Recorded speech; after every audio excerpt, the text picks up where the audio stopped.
West Houston Street in downtown Manhattan. In this episode, Film Forum presents an introduction by the renowned translator Michael F. Moore on April 3, 2019, opening night of the U.S. theatrical premiere of Francesco Rosi's complete uncut Christ Stopped at Eboli.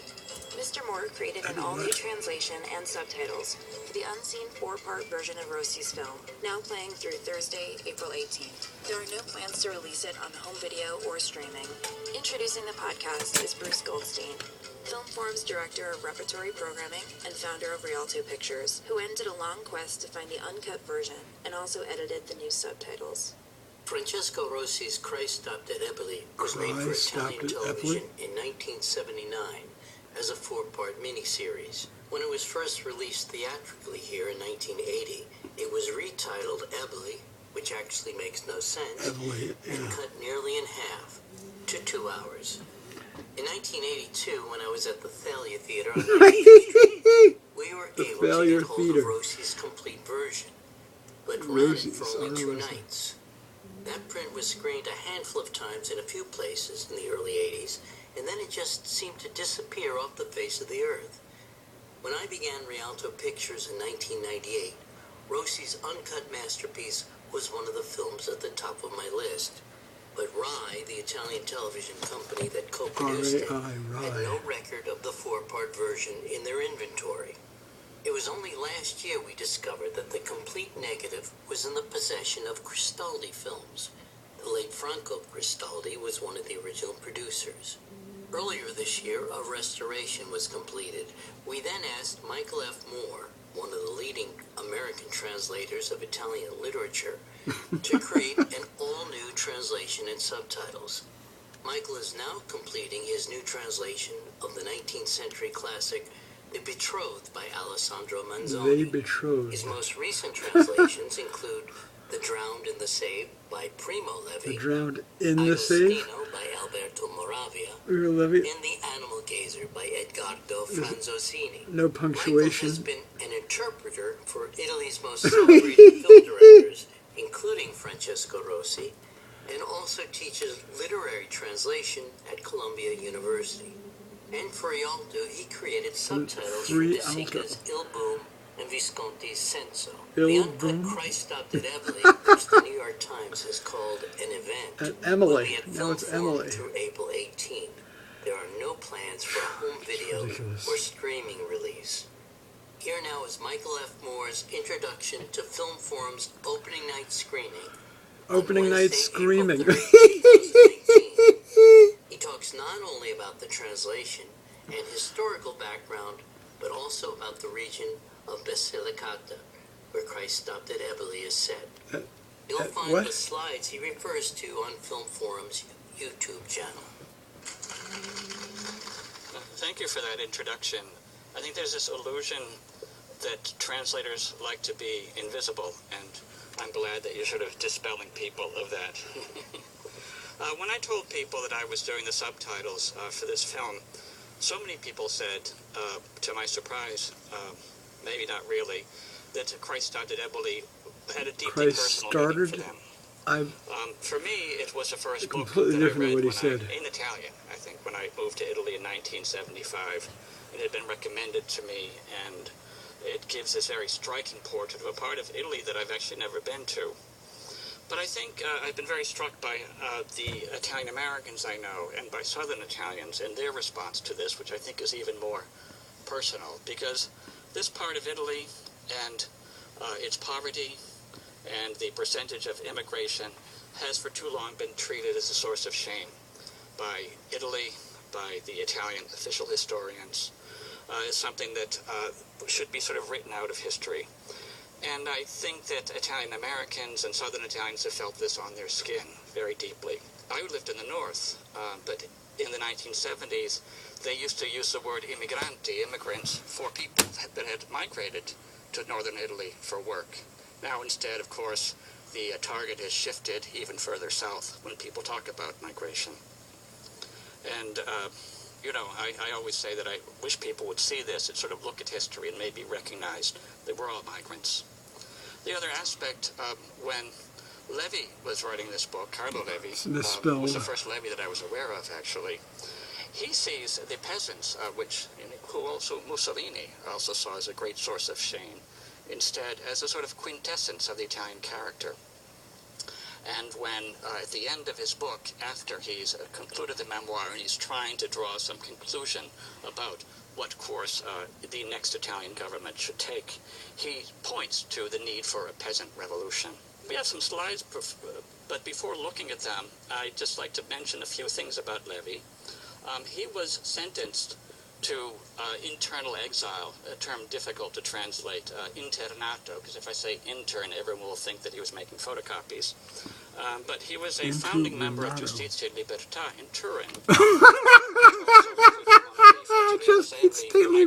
Of some of the founders of this movement being murdered by fascist thugs through the film The Conformist. Unbelievable.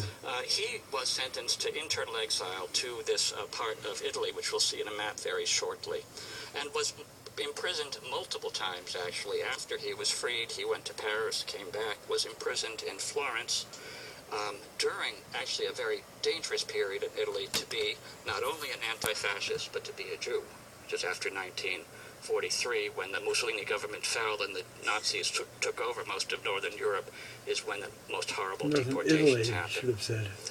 There's an interesting joining here, though, of book and film, in that Francesco Rosi had long wanted to make this film, and Carlo Levi was very reluctant to give up the rights to it.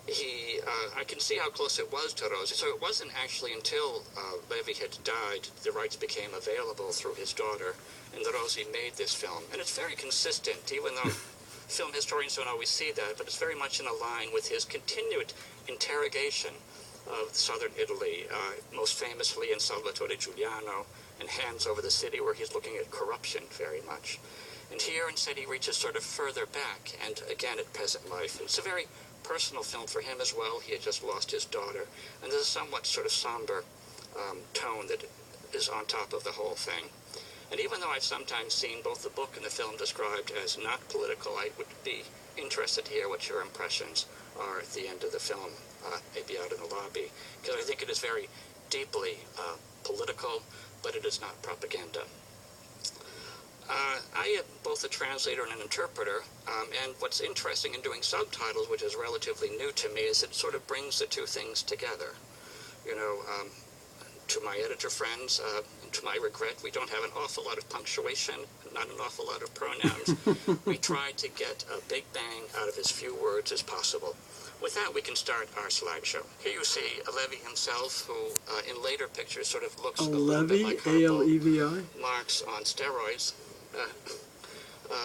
He was quite the womanizer, actually, which sort of led to some of his biggest problems. He had a ticket to go to the United States, and instead couldn't, and he would have had to leave from Lisbon, but he could not get a permit to cross Spain, and didn't want to take the risk, and was also very drawn to a woman he was interested in Florence. The next slide.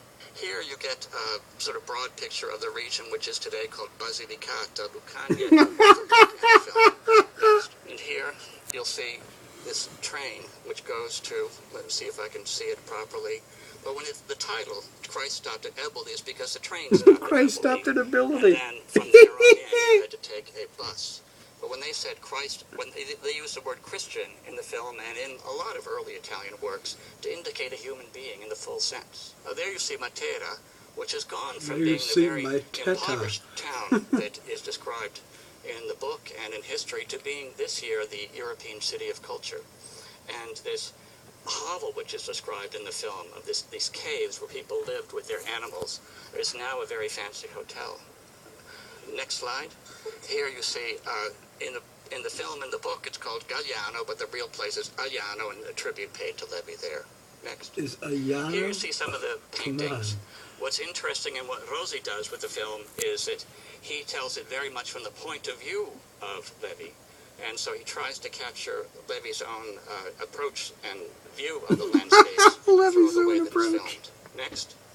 This I was particularly moved by because this was the cover of the Italian edition that I read so many years ago. Here you see one of the children. The next slide, please. One of the things that's often difficult to do in translation when you're dealing with something so specifically Italian is trying to capture the context that's behind certain words. Here, I was sort of surprised to find myself dealing with the same problem as I dealt with in Senso, which is the historical background that explains a lot of things. When we say the Risorgimento, Italian unification, it is the background because you're talking about this sort of yoking together of northern and southern Italy, but under a northern Italian crown. Over a long period of time, really 3 wars, but basically from 1860 all the way up until around 1890 when the Rome was finally taken. Next slide. You'll hear the word Piedmont. It's not just a region which is great for wine and for food, but here it is referring to the fact that the king of Italy and the maybe seen as a sort of foreign occupying power for the peasants was in the area of Piedmont. It was called the Kingdom of Sardinia, King Victor Emmanuel II. But at this time, I can't remember the name of the king. But when you hear Piedmont referred to, it is with hostility, and it represents the sort of, it is the national government of Italy, but which is actually the government of the North. Next slide. Bersaglieri comes up. Now, you might have seen them in films. They sort of run around, and in films they're often running very, very quickly, as they do in parades today, and they have what looks like a dead chicken on their heads. But the Bersaglieri were the soldiers of the Northern Royal Army. Yeah, they were completely. So when you hear reference to a Bersaglieri or a Piedmontese being lost in the mountains, and they're talking about a foreigner and someone that was seen as a hostile soldier. Next. Instead, when you're looking at the South, you'll hear a lot of talk about the Borboni. That's very tricky to translate into English because it comes out as bourbon, and you're all going to be thinking of whiskey. But the Bourbon kings, the Spanish kings of southern Italy, you had a kingdom down there. So they had a very different form of government. They had a different, very feudal relationship with their overlords. And, the Northerners will be criticizing, especially at the end of the film, you'll hear them criticizing the Southerners as being still somehow enthralled to Bourbon feudalism. And the two Sicilies, because they had both Naples in that area and Sicily. Next. Brigandage. I fought with Bruce a little bit over whether we could call them bandits or not. It was actually a specific movement. It was a kind of insurrection against the northern occupation of southern Italy. And part of it was organized and financed by the Bourbons, but part of it also just became its own kind of anarchical and guerrilla-type movement. So you'll hear a lot of mention of that word, but it isn't just an ordinary bandit. Some of it is a form of resistance to this northern occupation. Next.